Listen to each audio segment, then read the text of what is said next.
Vamos ficar sabendo o que vai acontecer no capítulo desta segunda-feira, 19 de dezembro, da novela O Rei do Gado. Mas antes eu peço que você se inscreva no canal, ative o sininho para receber as notificações e deixe o seu like. Ralph diz para Leia que o marido dela não era nenhum corno manso como eles imaginavam. Ele jogou direitinho com você, sua trouxa. Ele sabia exatamente o que estava fazendo. Leia diz que pelo menos acabou tudo bem e que Bruno teve a dignidade de não deixar ela míngua. Ralph tem a cara de pau de perguntar para Leia o que eles vão fazer com $10.000 por mês. Leia fica chateada e diz que para ela bastaria se não fosse ele. Mas para mim é pouco e você está dispensada da minha vida, rainha do gado. Leia pergunta do que ele está falando. Ralph diz das boiadas que você perdeu. Leia pergunta o que ele queria que ela tivesse feito depois de tudo que aconteceu. Ralph diz que ela não deveria ter assinado nada e chama ela de imbecil. Leia diz que tudo que ela fez foi por ele, pelo amor de Deus. Você não vai me deixar sozinha agora. Ele te deixou o apartamento da parte hotel, não foi? Leia diz deixou. Ralph diz e o barco? Leia diz que também, que depois das fotos ele não quer que os filhos dele pisem lá de novo. Ralph diz ótimo, isso pode virar grana viva.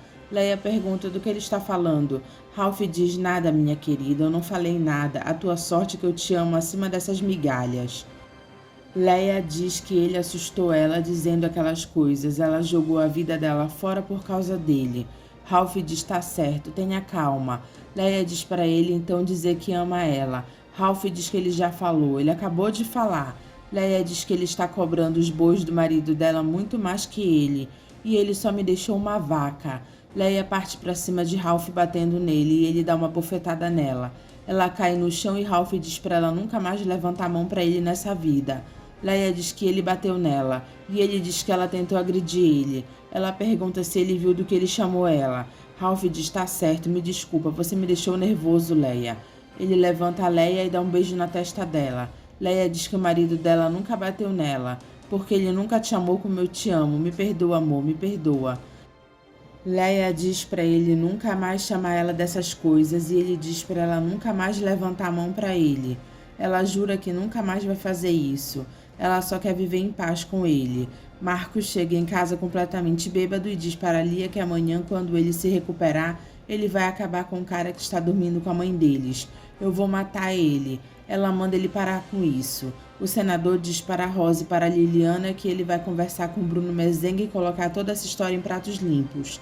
E que Bruno precisa saber que os filhos deles ultrapassaram os limites e que resultou no neto deles. Rosa manda ele fazer o que quiser porque ela lava as mãos dela e diz que um casamento desses não vai dar certo nunca. Liliana diz que Marcos já havia prometido que iria se casar com ela. O senador diz, ótimo, assim ele sacramenta essa história toda porque Marcos pediu a mão dela em casamento.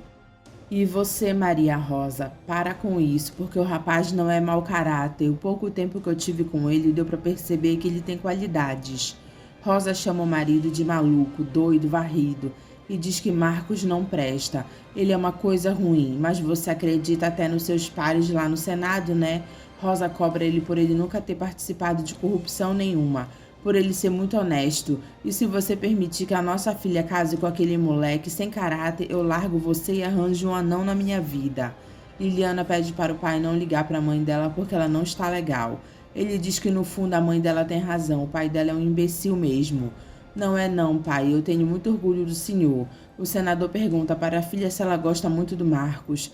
Liliana diz que ama ele. E o senador diz que está bem. Eu só quero ver como é que o meu amigo Mezenga vai reagir a essa história toda. Eu só espero que ele não pense que a gente está atrás das boiadas dele, porque se ele pensar isso, eu banco esse neto sozinho. Luana agradece a Dona Ana por tudo e diz que ela é como uma mãe para ela. Dona Ana manda ela ir com Deus, mas de vez em quando volta e não esquece da gente não. Luana jura que ela não vai esquecer deles. Bruno diz para Ana que Luana irá vir com ele sempre que ela quiser. Luana sai com Bruno da fazenda do Araguaia e Dona Ana chora por Luana estar indo embora. Saracura e Pirilampo cantam de novo na rádio. Bruno tenta acalmar a Luana dizendo que vai dar tudo certo. Ela diz que está querendo ficar sossegada mesmo. Bruno pede para ela confiar nele. E Luana diz que ela confia sim. Eu não vou deixar nenhum mal acontecer a você, viu? E daqui pra frente a sua vida vai mudar muito. Luana diz que é disso que ela tem medo. Bruno diz que ele vai estar sempre com ela e pede para ela acreditar que ele gosta muito dela e que os filhos dele precisam entender que o pai deles tem que recomeçar a vida. Luana pergunta o que ele vai dizer quando eles chegarem lá.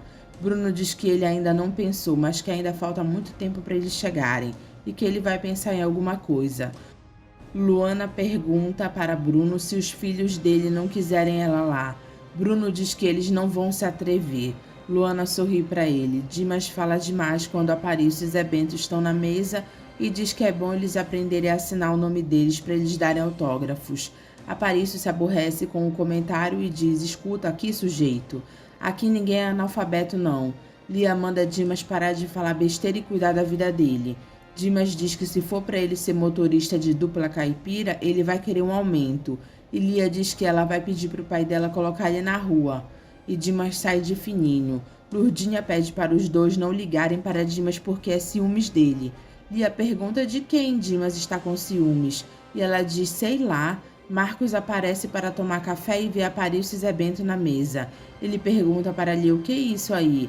Lia diz para Marcos sentar que ela quer contar uma coisa para ele. Marcos pergunta para Lia o que os dois estão fazendo lá. Lurdinha se intromete e diz sucesso. Marcos pergunta o quê? É isso mesmo, mano. Os dois vieram atrás daquela promessa que você fez para eles, está lembrado? Marcos diz, promessa eu? E Lia olha para Zé Bento e diz, não, pelo jeito ele não está lembrado. Os dois se olham. E Lia diz que como Marcos estava em Brasília, ela assumiu a palavra dele. Marcos pergunta como ela assumiu e Lia diz que ela é a empresária deles. Aparício diz para Marcos que eles já cantaram 2 vezes na rádio. Marcos diz cantaram? Zé Bento diz que daqui para frente eles vão cantar todos os dias. Lia diz que se Deus quiser, eles vão conseguir gravar o disco deles. Lurdinha diz que ele há de querer. Judite diz para a falsa Marieta que ela notou que ela não tem ido mais com o tio dela para Lida.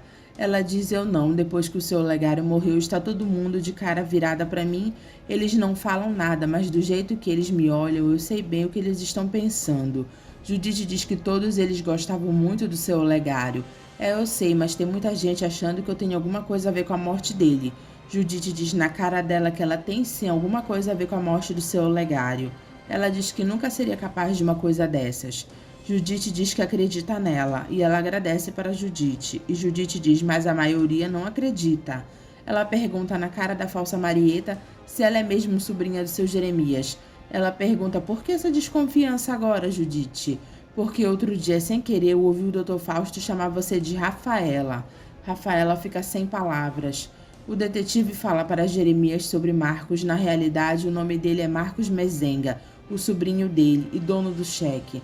Jeremias fica de cara feia e diz que ele já desconfiava disso, pois agora o senhor pode ter certeza, porque eu já passei toda essa história limpo. Jeremias pergunta para o delegado se Marcos falou porque ele apresentou um nome falso para se apresentar lá, porque ele estava com medo do senhor. Jeremias diz medo? E o delegado diz que, segundo Marcos, ele não foi lá atrás do tio dele. Jeremias pergunta do que Marcos foi atrás. Ele veio atrás de um ladrão que roubou a avó dele, Giovanna Berdinazzi Mezenga. Jeremias diz o quê? E o delegado continua. E roubou também a mãe dela, uma senhora chamada Marieta Berdinazzi. Jeremias fica de cara feia pensando. Dimas vê Luana com Bruno no carro e pergunta quem é ela. Bruno manda ele dirigir quieto e pergunta como estão as coisas em casa. Dimas diz que está uma zorra. Bruno pergunta como uma zorra. Dimas diz que os 2 sujeitinhos continuam lá. Bruno diz tá certo e depois ele conversa com a filha dele. Dimas diz que tem mais uma coisa, que Marcos deixou o senador na mão lá em Brasília e está lá em casa de novo. Bruno diz essa não. Dimas diz e tem mais. O que tem mais? Dimas diz que é bom o patrão ir preparando os boizinhos porque vai ter que gastar uma grana com Marcos. Bruno pergunta que grana? E Dimas diz que parece que Marcos matou um sujeitinho lá no sul de Minas. Bruno diz o quê? E Luana fica só escutando. Jeremias diz para o delegado que Marcos deve ser um pé rapado, espertalhão. O nome do pai dele se chama Bruno Berdinazzi Mezenga, mas ele assina Bruno B. Mezenga. Jeremias olha para a foto dos pais dele e lembra do dia em que o pai dele morreu, sabendo que Bruno havia nascido, e ele chamou só de Bruno Berdinazzi, e que o pai morreu nos braços de Antônio Mezenga. Jeremias diz para o delegado Valdir que o pai dele renegou esse nome até na hora da morte, e ele vai renegar também, que nem ele, até quando chegar a minha hora. O delegado diz que Marcos falou que o pai dele recebeu aquele nome da avó e do avô em homenagem ao irmão seu, que teria morrido na Itália na guerra, é verdade? Rafaela, que estava escutando a conversa, fica ligada quando falam de Bruno. Jeremias diz que é verdade, o irmão dele, Bruno, está enterrado lá na Itália e eles nunca foram lá para levar uma flor para ele. O delegado pergunta para Jeremias se é verdade que ele ficou com o dinheiro da venda da fazenda de café do pai dele. Jeremias pergunta como ele se atreve. O delegado diz que quem falou isso foi Marcos e, pelo que ele entendeu, ele vai voltar lá para cobrar a parte dele. Jeremias diz que não tem nenhum sobrinho com o sobrenome Mezenga e diz que aquela raça não existe para ele. E se ele voltar aqui? Jeremias diz que Marcos não vai passar pela porta da entrada. Eu ainda nem estou morto e os urubus já estão chegando para levar minha carcaça. Eu acho que não se trata bem disso, seu Jeremias. Eu acho que eu esqueci de falar para o senhor que o pai do seu sobrinho tem muito mais dinheiro que o senhor. Jeremias pergunta como, e o delegado diz que Bruno é conhecido lá na região como Rei do Gado. Jeremias começa a achar graça e pede para o Dr. Valdir contar outra. Imagina o Mezenga, Rei do Gado. Mas quando aquele maledito do pai dele que roubou a nossa irmã Giovana virou um peãozinho, aquela raça não vale nada, e se o filho dele me aparece aqui, eu coloco ele para correr, igual nós fizemos com o pai dele. O delegado Valdir pergunta se, em vez de Marcos aparecer, apareceu o pai dele. Jeremias pergunta que pai, e o delegado diz o Rei do Gado. Jeremias diz que primeiro ele manda Bruno colocar preço nas boiadas dele, e segundo ele compra tudo, depois ele manda matar os bois e distribuir as carnes para os pobres. Lia aparece para falar com o pai quando vê que Luana está na sala. Ela diz: Luana, o que você está fazendo aqui? Marcos pergunta que história é essa. Luana olha para Bruno e Júlia pergunta se essa é a Luana e se ela vai trabalhar lá com elas. Marcos diz que se Bruno fez isso, ele deve estar brincando. Lia diz que ela acha que já está sobrando gente demais lá dentro da casa. Vocês querem me deixar falar? O senhor fale. Lia diz: por favor, papai. Dimas aparece e diz para Bruno que as malas dele e de Luana já estão lá no quarto dele. Bruno fica olhando para os dois. Júlia diz para Bruno que o senador está no telefone querendo falar com ele. Bruno atende o telefone e diz que ele acabou de chegar em casa. Marcos fica todo desconfiado porque ele já sabe do que se trata. Bruno olha para Marcos e diz: sei. Marcos fica pálido. Bruno pede para o senador ir para lá para eles conversarem pessoalmente. Após desligar o telefone, ele pergunta para Marcos o que foi que ele aprontou dessa vez. Marcos pergunta se o assunto é com ele. Bruno se irrita e diz que é claro que é com você. Com quem que haverá de ser? Lia diz que seja o que for é para irem com calma. Bruno pede para Luana ir para o quarto. Lia diz: que isso, pai? Júlia leva a dona Luana lá para o quarto dela. Júlia pergunta que quarto. Bruno diz: o meu. Marcos pergunta se é no quarto que ele dormia com a mãe deles. Faz muito tempo que eu e a mãe de vocês não dormíamos juntos e só vocês não percebiam isso. Júlia diz para a Luana ir com ela, porque é ordem do patrão delas. Eu não sou patrão dela, ela que vai ser patroa de vocês daqui para frente. Júlia fica sem graça e Luana sobe com Júlia. Lia diz que é o fim da picada, o pai deles trazer a Luana para dentro de casa. E Marcos diz ainda mais para ela ser a dona da casa e dormir com ele. Júlia pergunta se ela vai saber comandar a casa. Marcos diz: é claro que não, uma analfabeta essa mulher. Lia diz que ela estava desconfiada. Marcos diz que é por isso que o pai dele ia muitas vezes para aquela fazenda. Lurdinha diz: então ele e a dona Leia são chifres trocados. Ai, desculpa. Marcos diz que Lurdinha está certa. Eles estavam com pena do pai e ele também andava na safadeza. Isso ele estava se passando por vítima. Júlia diz que ela não vai querer receber ordem dessa talzinha. Lurdinha diz que nem ela. Lia diz: e vocês podem deixar que ela não fica lá, senão ela puxa o carro dela. Marcos diz: eu também. O senador conta para Bruno que o filho dele e a filha dele fizeram um neto para eles dois. Bruno se senta e diz o quê? A minha filha Liliana está esperando um filho do Marcos. Bruno diz que ele não acredita. O senador diz que no começo a Liliana tentou esconder quem era o pai, mas o próprio Marcos confessou que era ele. Bom, senador, eu não sei o que falar, minha cara caiu no chão. O senador diz que ele não precisa ficar tão perturbado com essas coisas que acontecem. E Marcos pediu a mão da filha dele em casamento. Bruno fica pensativo. Luana fica pensando que ela quer ir embora de lá. Bruno pergunta para Marcos se é verdade que o senador acabou de falar para ele, que ele andou aprontando com a filha dele, apesar das recomendações que ele havia feito. Eu não falei para você esse tempo inteiro para você tratar ela com respeito? Marcos diz que ele não faltou com respeito com Liliana, ele só dormiu com ela. O senador não gosta do tom de Marcos. E Marcos diz que eles deram azar, só isso. Bruno diz, só isso?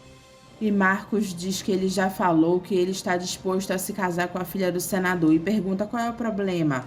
O senador diz para Marcos que ele vai fazer uma pergunta para ele gostaria que ele fosse sincero com ele. Você gosta da minha filha o suficiente para casar-se com ela? Marcos olha para o senador e fica calado. Bruno grita perguntando se ele gosta de Liliana.